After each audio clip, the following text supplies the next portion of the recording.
of our journey to Bumblehole.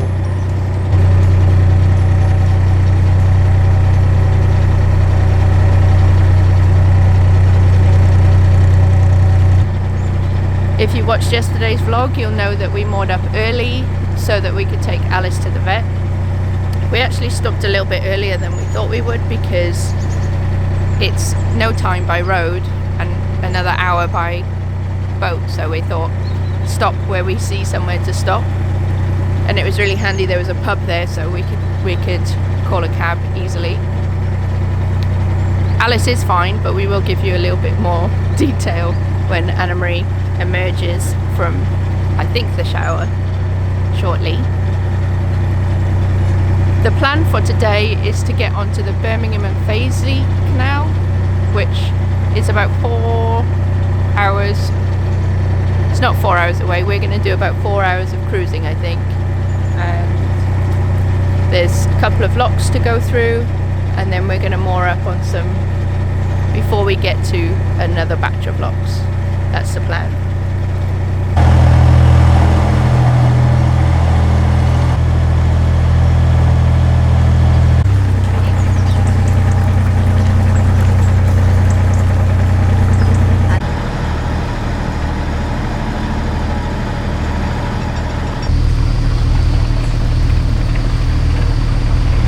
Got a couple of really big days ahead. The best one, I think, is going to be going through maybe 24 locks, which will beat our daily record. Anna Marie's not very pleased about that, but apparently there's nowhere to stop between these two lock flights, so we'll see how we get on with that. That will probably be in 2 or 3 days' time.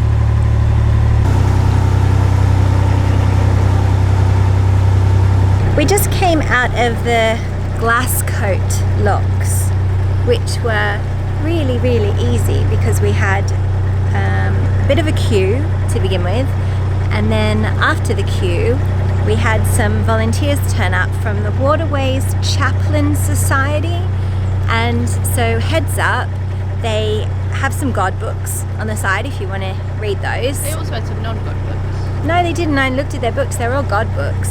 I saw a Peter James one and he's not a God book. Okay. And they had people on both locks, and they were really lovely. They said they always come on a Wednesday, so if that's going to impact whether or not you go to Glasscoat locks. We're going to go over the River Tame, and there's going to be a little aqueduct, and then we are going to turn left. I think we're going to turn left on the Fazeley and Birmingham Canal. Another canal! It's awesome. 3 canals so far this trip. 3 canals in one trip. So far. So far, is there going to be more? There's going to be heaps more because we have to get into Birmingham.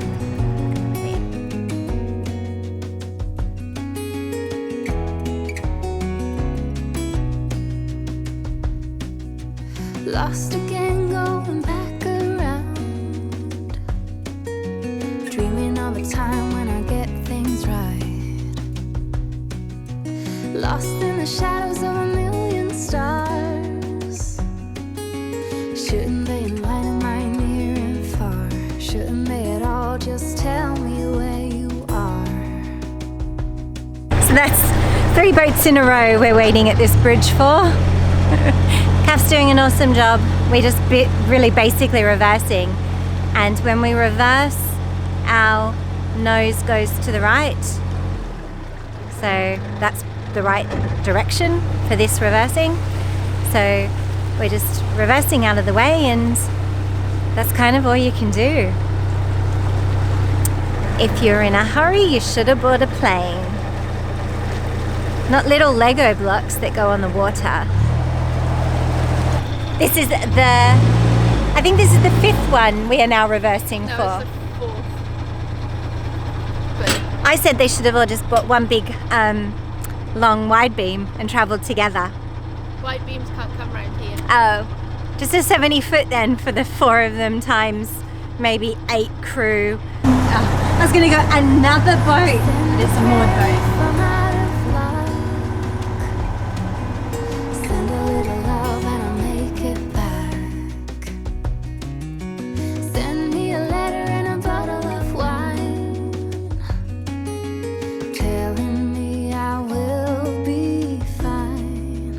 So that was bridge number 76. So now we're getting 77. Yep. And this is where the junction is. So I'm going to go out the front and show you all what it looks like. Baby, I'm stuck with a halfway heart. Slip away if I come too far. Pick me up when I'm in pieces. Oh, that halfway heart of mine is a rolling stone. Make me roll right home. Halfway hard, halfway hard. Sing to me if I lose my voice. Set a better route if I lose my course.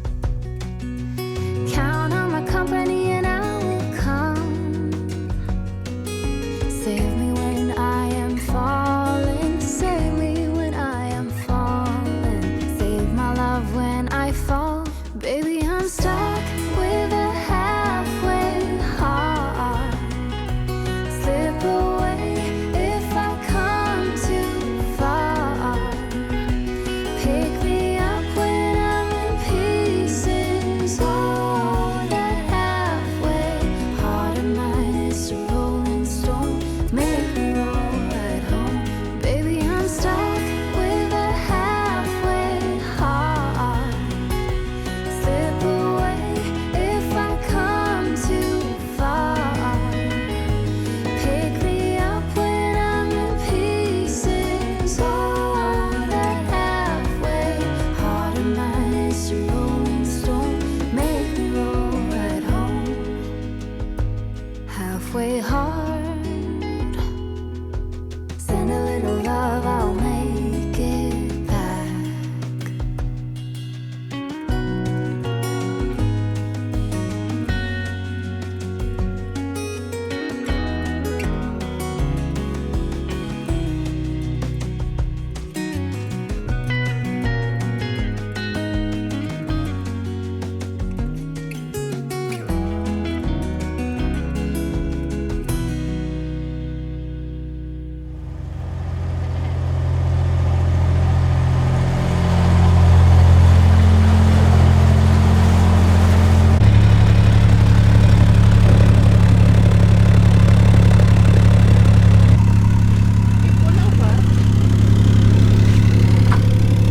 Did you fall over? We've just pulled over to have some lunch, and so we thought this would be a good opportunity to update you properly Yeah. while So- we're not trying to navigate our way to our new canal.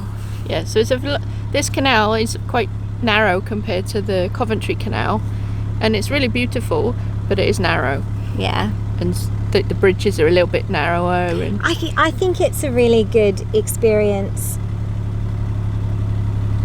Munchie and a cyclist. Hi. lovely day. You're right. I think it's a really good experience for us, and also to share with you guys that each canal has its own feeling. Yeah, And I know that sounds really obvious now that I say it, but it's kind of like each roadway has its own feeling. So if you're used to catching the M4 and then suddenly you go on the M25 and people drive differently and Yeah. the road's different. So I think we've adapted to the Fazeley and Birmingham and Fazeley Canal really well. It's gorgeous. yeah, it's gorgeous. Anyway, back to Alice. Yes. So we were concerned because Alice came running in the other night and then went to bed on our bed, and then when she moved, we saw some blood spots on the sheet. So, and there was quite a few bits. So we had a quick look and checked her over, and we thought that there was some blood on her bottom. And she was also She wasn't wasn't quite limping. herself. She just was. She was kind of not putting one of her feet down sometimes, and didn't want it touched. So I wasn't sure if where the blood completely came from, to be honest. No. So we because we don't check her bottom. Anna Marie did some crazy Google diagnosing. You say crazy, I say awesome. Well, it was a little bit crazy. She often, when anybody gets sick, it's very easy to go on Google and kill them off. So I said, look, if we're worried about her, then we just need to take her to a vet. So I had a quick look online and found there was 2 vets in the area. So we went to Pets at Home just because I thought, because it's a big chain, that they might, and they had longer opening hours, that it would be more convenient for us. And we were lucky to get a same day appointment. So we moored up and took her along. The vet checked her out and said that it looked like her. Well, if you want to know, Yeah, then let us know. Yeah, But basically they said that the wound on her bottom was superficial and possibly caused by her dragging her bum along the floor over some spikes. Yes, because she had a sore bottom and she was trying to fix it herself. Yeah, and also she had a really small cut on the side of one of her paw pads, and so that was probably likely to be the source of the blood that we found. Yes. And so she's got some antibiotics just to be on the safe side, because the vet has to charge you something extra, and she's got some painkillers because she probably had a fever as well, because whenever she was just he really. didn't take her temperature. I don't know about this vet. We're not 100% convinced this was a great vet. However, he diagnosed what was wrong with her. We have some painkillers for her, which was really good. As soon as we gave her the painkillers when we got home, you could see her calm down instantly and just take herself to bed, which was really good. After the trauma of taking the oral We also had tablet. to give her a tablet, and she doesn't enjoy that. So she's one of these cats that holds the tablet in her mouth, waits a few minutes, and then spits it out. She's so clever. I'll try to work out how we can film it, because we have to give her tablets for quite a while. But she actually pretends to have eaten it, and you can see her. She almost does a false, and then. Yeah. So that's the Alice update. She's not out at the moment. She's more than happy not to go out. She didn't come to the door, so obviously from our other videos that when we moor up, and they will just run to the door. Munchie came, but Alice didn't. So yeah, she's really happy just to sleep, and we're going to keep monitoring her though, because things can get infected and she can overgroom. Or anything really, so we're just going to keep a little eye on her and just keep her safe. And we've also got the luxury of the fact that even though we've been travelling for hours on the boat, we're probably the same distance away from the vets. Yeah.